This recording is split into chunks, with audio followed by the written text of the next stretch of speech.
بسم اللہ الرحمن الرحیم۔ السلام علیکم۔ مزمل وائس آفیشیل میں خوش آمدید۔ ہمارے محلے میں نئی دکان کھلی تو مجھے امی نے ایک پرچی پکڑا دیتی اور میں وہاں سے سودا لے آتا تھا۔ ایک دن میری تائی نے یہ دیکھا تو اس نے بھی ایک پرچی مجھے پکڑا دی۔ میں نے وہ بھی دکاندار کو دے دی۔ اس نے مجھ سے پوچھا کہ یہ نئی پرچی کس کی ہے۔ میں نے اسے بتایا کہ یہ مجھے تائی نے دی تھی، آج سے وہ بھی یہیں سے چیزیں لیں گی۔ دکاندار نے چیزیں تولتے ہوئے مجھ سے میرے تایا کے بارے میں پوچھنے لگا۔ میں نے اسے بتایا کہ میرا تایا بہت غریب ہے، اس کے پاس کوئی نوکری نہیں ہے، اس لیے وہ شہر کام کرنے جاتا ہے اور کئی دن تک گھر نہیں آتا۔ دکاندار نے مجھے سودا پکڑا دیا۔ اس نے مجھ سے پیسے لے لیے۔ جب میں نے وہ پیسے دیے جو مجھے تائی نے دیے تھے تو اس نے وہ پیسے واپس کر دیے اور ایک پرچی دی اور کہا یہ اپنی تائی کو دے دینا۔ میں نے ایسا ہی کیا اور پھر یہ پرچی لینے اور دینے کا سلسلہ شروع ہو گیا۔ پھر ایک دن جب بہت بارش تھی، میں تائی کے گھر سے گرم مسالہ لینے گیا تو یہ دیکھ کر میرا جسم ڈر کے مارے کانپنے لگا، کیونکہ تائی اس دکاندار کے ساتھ۔ میرا نام کاشف تھا اور میری عمر 15 سال تھی۔ میں اسکول میں پڑھتا تھا اور اکثر ہی امی مجھے کسی نہ کسی کام کے لیے قریبی دکانوں پر بھیج دیتی تھی۔ میں امی سے کہتا تھا کہ یہ میرے کھیلنے کا وقت ہوتا ہے اور میں سودا لینے نہیں جاتا، مگر امی کہتی تھی کہ تمہارا باپ بیچارہ دفتر سے تھکا ہارا آتا ہے، اس لیے تم ہی گھر کی ضرورت کی چیزیں دکاندار سے لے آیا کرو۔ یہ سن کر میں خاموش ہو جاتا تھا۔ ابو نے مجھے ایک سائیکل لے کر دی تھی جس پر بیٹھ کر میں قریبی دکانوں کی طرف چلا جاتا تھا تاکہ پھر میں کھیلنے جا سکوں۔ ایک دن میں وہاں گیا تو سامنے ایک نئی دکان کھلی تھی۔ میں نے سوچا کہ یہ نزدیک ہے، اس لیے میں یہیں سے سودا خرید لیتا ہوں، کیونکہ مجھے چیزیں بھول جاتی تھی، اس لیے امی مجھے ضرورت کی ساری چیزیں ایک پرچی پر لکھ دیتی۔ میں وہ پرچی دکاندار کو دے دیتا۔ دکاندار پرچی پڑھتا اور پھر ساری چیزیں مجھے ایک تھیلے میں ڈال کر دے دیتا اور میں اسے سائیکل پر رکھ کر گھر آ جاتا تھا۔ اس دن امی نے کہا کہ ساری چیزیں بالکل ٹھیک تھیں، اس لیے میں روز اسی دکاندار کے پاس جانے لگا۔ ایک دن ایسا ہوا کہ جب میں سودا لینے جا رہا تھا تب میری تائی نے مجھے آواز دی اور کہا کاشف بیٹا، آج سے میرا سودا بھی تم ہی دکان سے لے آیا کرو۔ میرے تایا کا ایک ہی بیٹا تھا جو مجھ سے بھی چھوٹا تھا۔ امی نے مجھے بتایا تھا کہ اسلم تایا تمہارے ابو کے بڑے بھائی تھے، مگر اس کی شادی تمہارے ابو کی شادی کے بہت بعد میں ہوئی تھی، اس لیے میرا کزن مجھ سے چھوٹا تھا۔ میں نے تائی سے کہا کہ وہ چیزیں کسی پرچی پر لکھ دو۔ پھر میں نے وہ پرچی جیب میں رکھ لی اور دکاندار کے پاس آ گیا۔ آج میں نے تائی والی پرچی بھی دکاندار کو دے دی۔ اس نے مجھ سے پوچھا کہ یہ نئی پرچی کس کی ہے۔ میں نے اسے بتایا کہ مجھے تائی نے دی ہے اور آج سے وہ بھی یہیں سے چیزیں لیں گی۔ دکاندار چیزیں تولتے ہوئے مجھ سے میرے تایا کے بارے میں پوچھنے لگا۔ میں نے اسے بتایا کہ میرا تایا ہمارے مقابلے میں بہت غریب تھا۔ میرا ابو ایک دفتر میں کام کرتا تھا اور ہمارا گھر بھی بہت بڑا تھا، لیکن میرے تایا کے پاس کچھ بھی نہیں تھا۔ اس کے پاس کوئی نوکری نہیں تھی، اس لیے وہ شہر کام کرنے جاتا تھا اور کئی دن تک گھر نہیں آتا تھا۔ میری تائی بیچاری خود ہی لوگوں کے کپڑے سلائی کر کے گھر چلاتی تھی۔ میں نے اسے بتایا کہ میرا کزن مجھ سے چھوٹا تھا اور ہر وقت بیمار رہتا تھا۔ اس دن دکاندار نے مجھ سے میرے ابو اور تایا کا نام پوچھا اور پھر کئی باتیں پوچھتا رہا۔ پھر اس نے چیزیں الگ الگ تھیلوں میں ڈالی اور دونوں تھیلے مجھے پکڑا دیے۔ اس نے مجھ سے پیسے لے لیے، مگر جب میں نے وہ پیسے دیے جو مجھے تائی نے دیے تھے تو اس نے وہ پیسے لینے سے انکار کر دیا۔ پھر اس نے مجھے ایک پرچی دی اور کہا کہ یہ اپنی تائی کو دے دینا اور یہ بات کسی کو مت بتانا۔ اس دن اس نے مجھے ایک نئی گیند مفت میں دے دی اور میں اتنا خوش تھا کہ جلدی سے تائی کے گھر گیا اور اسے تھیلا اور دکاندار کی لکھی ہوئی پرچی دی اور پھر اپنے گھر جا کر دوسرا تھیلا امی کو دے دیا اور کھیلنے بھاگ گیا۔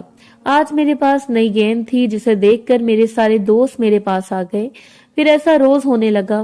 میں جیسے ہی تائی کی پرچی دکاندار کو دیتا تھا وہ بھی مجھے ایک پرچی دے دیتا تھا اور کہتا تھا کہ یہ پرچی صرف اپنی تائی کو دینا اور یہ بات اپنے تایا کو مت بتانا۔ میں نے اسے کہا کہ میرا تایا تو کئی دن گھر نہیں آتا ہے۔ پھر ایک دن میں اس دکاندار کے پاس گیا تو اس نے ایک آٹے کا تھیلا جو اس نے کسی اور دکاندار سے لیا تھا میری سائیکل پر رکھ دیا اور کہا کہ پہلے یہ اپنی تائی کے گھر دے آؤ، میں تب تک باقی چیزیں نکال لیتا ہوں۔ اس لیے میں جلدی سے تائی کے گھر گیا اور آٹے کا تھیلا رکھایا۔